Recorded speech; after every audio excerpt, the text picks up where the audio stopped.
حضرت مخدوم سید اشرف جہانگیر سمنانی کا سلسلہ نسب 14 واسطوں سے حضرت امام جعفر صادق علیہ السلام سے متصل ہوتا ہے۔ جی ہاں، سمنان شریف شہر بستان کے جنوب اور نیشا پور و ہمدان کے وسط میں دریائے نمک کے قریب واقع ہے، جہاں حضرت مخدوم سید اشرف رحمت اللہ علیہ کے آبا و اجداد برسوں تک سریر آرائے سلطنت رہے ہیں۔ اسی خاندان کے چشم و چراغ کے حضرت سلطان سید ابراہیم رحمت اللہ علیہ ایک ایسی فرمانروا جو متقی و پرہیزگار، علوم معقول اور منقول میں یکتا روزگار، علم دوستی اور علم پروری میں بے مثال اور امور جہاں-بانی میں بے نظیر۔ سلطان کی شریک حیات بھی فقیر منش خاتون، عابدہ اور متقیہ، حضرت خواجہ احمد یسی کی صاحبزادی خدیجہ بیگم ایسے نیک خصلت باپ کے صلب سے اور ایسی نیک سیرت ماں کے بطن سے، ایسی بابرکت اور دینی فضا میں حضرت مخدوم پاک غوث العالم قطبۃ الکبریٰ محبوب یزدانی سلطان عہد الدین سید اشرف جہانگیر سمنانی رحمت اللہ علیہ کی ولادت باسعادت سن 708 ہجری میں ہوئی۔ 14 سال کی عمر میں تکمیل علوم معقولات و منقولات کی ہی تھی کہ باپ کا سایہ سر سے اٹھ گیا، اور پھر مزاج زمانہ کے مطابق سن 733 ہجری میں سمنان کی باغڈور آپ کے ہاتھوں میں دے دی گئی۔ آپ کے دور میں سمنان بغداد و غناطہ بن گیا۔ 10 سال آپ نے حکومت کی، اور پھر ایک بار ایسا ہوا کہ رمضان المبارک کی وہ 27ویں شب تھی جب ابو القاسم حضرت خضر علیہ السلام تشریف لائے اور فرمایا، اے اشرف، حجاب تخت و تاج دور کر دو، لذت وصال الہی کے لیے تیار ہو جاؤ۔ تجلیات باری تمہیں اپنے زیر سایہ لینے والی ہے، حکومت اور بادشاہی کو چھوڑ دو۔ ملک ہند میں روحانی دنیا کے سلطان شیخ علاء الحق والدین گنج نبات رحمت اللہ علیہ تمہارے منتظر ہیں۔ صبح ہوتے ہی آپ نے ترک سلطنت کا اعلان کر دیا اور اپنے چھوٹے بھائی کی رسم تاج پوشی فرمائی، حرم سرا میں تشریف لائے اور والدہ ماجدہ سے سفر رخصت کی اجازت چاہیے۔ مہینوں سمنان کا یہ بادشاہ طلب حق میں جنگلوں، پہاڑوں اور ناقابل گزر راستوں کا سفر طے کرتا رہا۔ شیخ سے ملاقات کی آگ بھڑکتی رہی، زبان پر بار بار جاری ہوتا تھا،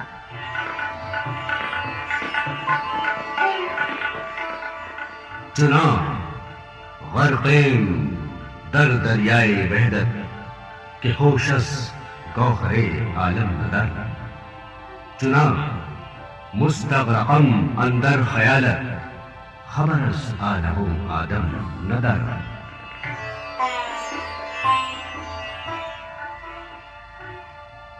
بالآخر وجد و کیف کی حالت میں سرزمین بنگال پر قدم رکھا اور پنڈوا شریف کے قریب پہنچ گئے، جہاں حضرت سلطان المرشدین شیخ علاء الحق والدین گنج نبات رحمت اللہ علیہ آپ کے منتظر تھے۔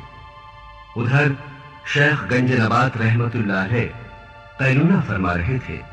یکا یک آنکھ کھولی، حجرے شریف سے باہر تشریف لائے اور اپنے پیر و مرشد کا عطا کردہ تخت رواں طلب فرمایا، جس پر سوار ہو کر آبادی سے باہر نکلے۔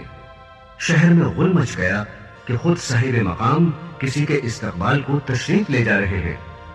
اصل میں یہ تھے سلطنت سمنان کے تخت و تاج کو ٹھکرا دینے والے سلطان سید اشرف جہانگیر۔ ادھر شیخ اور ادھر مخدوم، نظریں ٹکرائی، جذب و کیف کی آگ بھڑکی، اور حضرت مخدوم سید اشرف رحمت اللہ علیہ دوڑ کر اپنے شیخ کی قدم بوسی کے لیے جھک پڑے۔ حضرت شیخ نے آپ کو بڑی محبت سے اٹھا کر سینے سے لگایا اور فرمانے لگے، تمہارے آنے سے پہلے حضرت ابو العباس خضر علیہ السلام نے 70 مرتبہ مجھ سے تمہاری آمد کا ذکر کر کے فرمایا ہے کہ ان کی تربیت میں کسی قسم کی کمی نہ کرنا، وہ اللہ کی ایک امانت ہے جو تمہارے سپرد کی گئی ہے۔ حضرت شیخ مخدوم صاحب کو لے کر خانقاہ عالم پناہ میں تشریف لائے۔ دسترخوان بچھایا گیا اور سب سے پہلے حضرت شیخ نے اپنے دست مبارک سے آپ کو چند لقمے کھلائے۔ اس اعزاز خاص پر محفل کا ہر شخص انگشت بدندہ رہ گیا۔ اور پھر حضرت شیخ نے سب لوگوں کو ہٹ جانے کا اشارہ فرمایا۔ جب تخلیہ کامل ہو گیا تو حضرت شیخ نے اپنی خانقاہ کے مروجہ طریقے پر آپ کو بیعت فرمایا اور اپنی کلاه مبارک عنایت فرمائی، جس پر خانقاہ عالم پناہ کے جملہ حاضرین نے آپ کو مبارکباد پیش کی۔ حضرت مخدوم سید اشرف رحمت اللہ علیہ کو حضرت شیخ گنج نبات رحمت اللہ علیہ کی خدمت میں رہتے ہوئے اب 12 سال بیت چکے تھے کہ ایک دن حضرت شیخ نے اسرار و معارف پر تقریر فرمانے کے بعد آپ کی طرف متوجہ ہو کر ارشاد فرمایا، اے فرزند اشرف، میں نے استعداد بھر تمہیں بھرپور تعلیم سے آراستہ کر دیا ہے، نہایت اسرار و معارف کی سیر کرا دی ہے۔ اب وقت آ گیا ہے کہ تمہارے لیے کوئی مقام تجویز کیا جائے تاکہ اہل زمانہ تمہاری تعلیمات سے فیض اندوز ہوں اور فریب خوردہ ضلالت راہ ہدایت پائیں۔ یہ سن کر حضرت سید مخدوم اشرف رحمت اللہ علیہ نے بڑے افسوس اور نہایت کمال ادب سے عرض کیا، تا حیات حضرت کی خدمت کے لیے میں اپنی زندگی کو نظر آستانہ سمجھتا ہوں۔ ارشاد ہوا کہ مرضی الہی یوں ہی ہے۔ آپ نے سر تسلیم خم کر دیا۔ حضرت شیخ نے پیران چشت اہل بہشت کی امانت سپرد فرمائی، اپنی خلافت خاص سے نوازا اور ولایت جونپور سے سرفراز کیا۔ سن 742 ہجری میں عید کے دن حضرت شیخ کے حکم کے مطابق آنسوؤں کے سائے میں پنڈوا شریف سے سفر پر رخصت ہوئے اور روح آباد کچھوچا شریف کو اپنے مبارک قدموں سے زینت بخشی اور یہیں پر خانقاہی نظام قائم فرمایا۔ اہل دل نے اتر پردیش میں ضلع فیض آباد کے اس چھوٹے سے قصبے کچھوچا شریف کو رشد و ہدایت کی روحانی راجدھانی تصور کیا۔ یہ ہے وہ مقدس بستی جہاں اللہ کے ولی، اس کے محبوب بندے، اس کے عارف اور مشہور خاکرودی کو اپنے لیے اعزاز خاص تصور کرتے ہیں۔ خانوادہ اشرفیہ کے افراد کا مسکن بھی یہی کچھوچا شریف ہے۔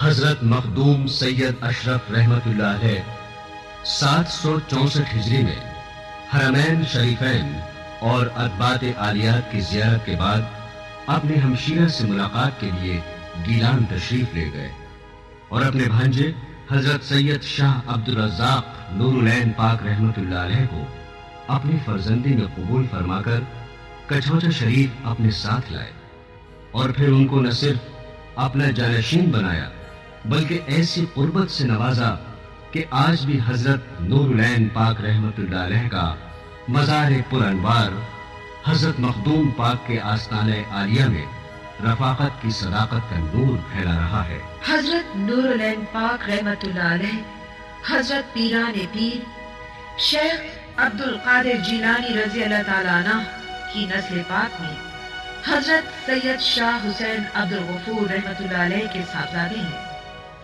آپ نے اپنے ماموں حضرت مخدوم پاک رحمت اللہ علیہ کی مائیت 12 سال کی عمر میں ہی اختیار فرمائی اور ساری زندگی حضرت مخدوم پاک رحمت اللہ علیہ کی خدمت میں گزار دی۔ اسی لیے حضرت مخدوم پاک رحمت اللہ علیہ فرماتے ہیں، جس طرح محبوب الہی حضرت خواجہ نظام الدین اولیاء کو حضرت امیر خسرو پر فخر تھا، اسی طرح مجھے اپنے نور العین پر فخر ہے، اور اس عطیہ خدا بندی پر قیامت کے دن بھی فخر کروں گا۔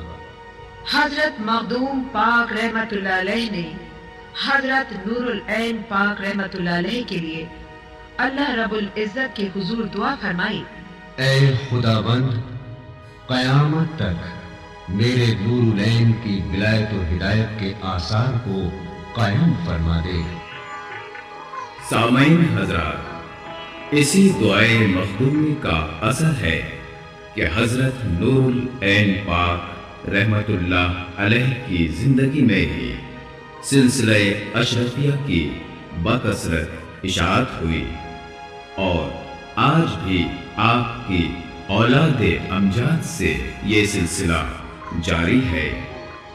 سیدی مرشدی سرکار امیر الاولیاء مخدوم صوفی سید امیر اشرفی الجیلانی سمنانی کی چھوچھوئی سے سلسلہ عالیہ اشرفیہ کا ایک بے نظیر و بے مثال سلسلہ آج بھی رواں دواں۔ سن 808 ہجری میں محرم شریف کی وہ 28ویں تاریخ تھی جب ظہر کی نماز ادا فرما کر حضرت مخدوم سید اشرف جہانگیر رحمت اللہ علیہ اپنی خانقاہ عالم پناہ میں رونق افروز ہوئے اور سماع کا حکم فرمایا۔ قوال بلائے گئے، محفل میں خلائق کا اژدہام تھا۔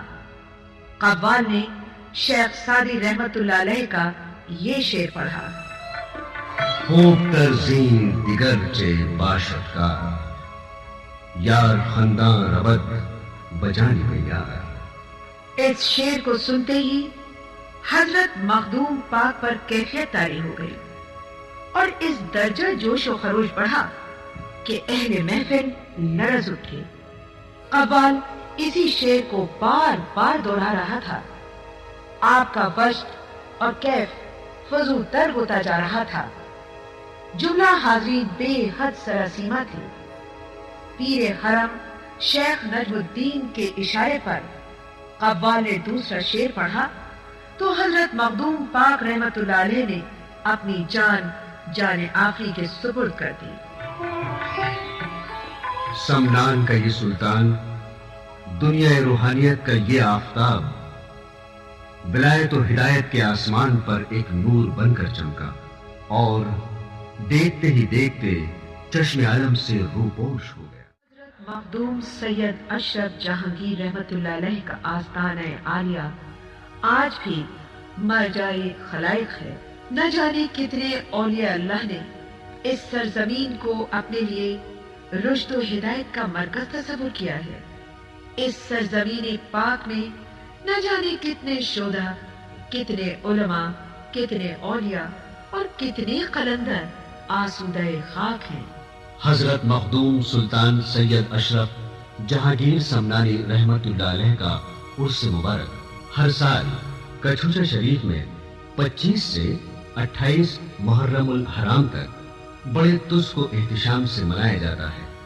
ملک اور بیرون ملک کے ہزاروں لاکھوں زائرین بلا تفریق مذہب و ملت عرس مبارک کی تقریبات میں شرکت کرتے ہیں۔ یہاں ہر آنے والا اپنے دامن آرزو کو بارگاہ اشرف میں کشادہ کرتا ہے اور گوہر مراد سے اپنی خالی جھولیوں کو بھر لیتا ہے۔ عدالت جہانگیری کے روحانی انصاف و کرم کی بارش ہر ایک کو اپنے فیض سے سیراب کر دیتی ہے۔ کیا سلاطین و امراء، کیا گدا و فقراء در اشرف کی دربانی کو اپنے لیے دین و دنیا کی